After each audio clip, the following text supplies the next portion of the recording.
Bon, c'est une astuce tout à fait légale, attention, qui m'a été donnée par un moine pour rouler gratuitement pendant des milliers de kilomètres. Et ça, pendant toute votre vie. En fait, quand on y réfléchit bien, dans le prix des carburants, c'est surtout les taxes qu'on paye, les taxes pétrolières. Et tout ça, ça revient à l'État. Donc l'État nous arnaque. Et la vie est devenue tellement chère qu'on ne peut plus se laisser plumer sans réagir. Alors l'astuce est très simple. Nous les humains, vous l'avez remarqué, on ne consomme pas d'essence pour avancer, pour marcher, pour se mouvoir. Un cheval, c'est pareil, il ne consomme pas d'essence pour galoper. Un vélo, idem. Alors au tout début de l'invention automobile, les voitures, ça, il y a peu de gens qui le savent, roulaient sans moteur. Moi je me souviens que mon grand-père, à l'époque il avait une Dauphine, eh bien, il n'avait pas de moteur, ni à l'avant, ni à l'arrière de sa voiture. Les voitures étaient simples, en fait, parce qu'on vivait simplement. Elles étaient simples pour une vie simple. Pas de moteur, pas de réservoir, pas de jauge, pas de station-service, pas de frais, etc. Alors, ce qui n'empêchait pas mon grand-père de rouler avec sa voiture et de traverser toute la France. Il allait même jusqu'en Italie. Il n'y avait même pas de permis à l'époque. Mais là, pendant la découverte des premiers gisements de pétrole dans les pays arabes, il fallait bien trouver un moyen pour eux de faire de l'argent avec ce pétrole qui était tombé du ciel.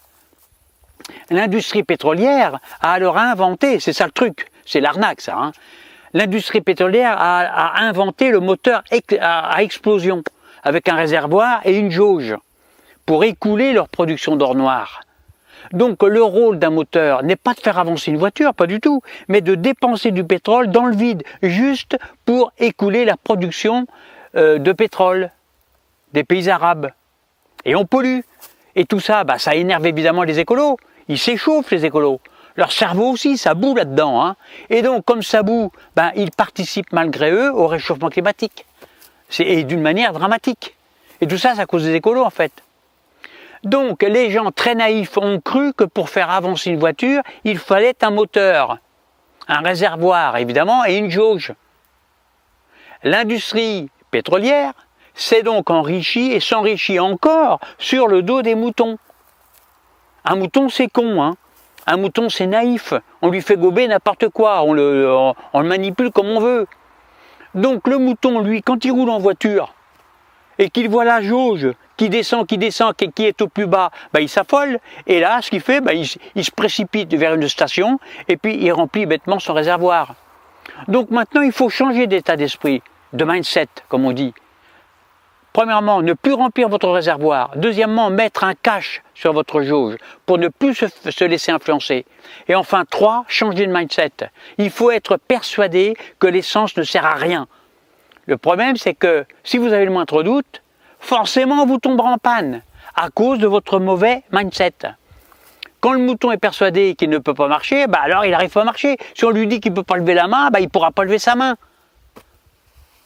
Mais quand vous aurez fait 500 km ou 1000 ou 2000 ou 5000 sans faire le plein, là vous vous rendrez compte, ouais en fait c'est possible. Et vous serez capable de rouler gratuitement pendant toute votre vie sans jamais tomber en panne et sans jamais faire le plein. Alors attention, parce que je n'ai pas dit que c'était facile de changer de mindset. C'est un véritable exercice mental, particulièrement difficile. Il faut maîtriser son esprit. Et c'est pas étonnant que cette astuce vienne d'un moine. Les moines mènent une vie austère, ils sont forts les gars, ils sont forts. Alors moi-même, j'ai encore du mal à me mettre dans la tête qu'on peut rouler sans carburant. C'est dur, Et c'est surtout à cause de ma femme, qui à chaque fois, elle me tarabuse pour faire le plein. Attention, on va tomber en panne. Alors, moi, je persiste, je ne change pas, je ne veux pas en mettre.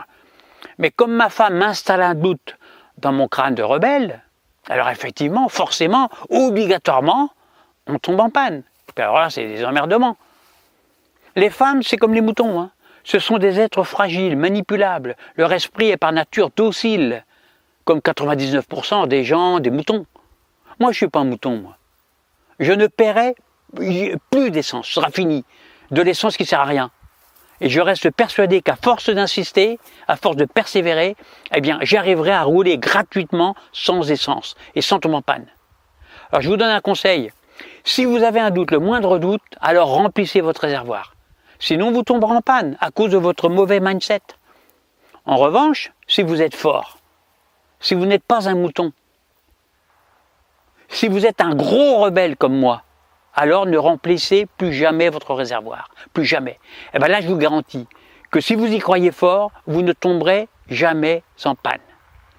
Allez, à bientôt pour une prochaine vidéo et aussi pour d'autres astuces.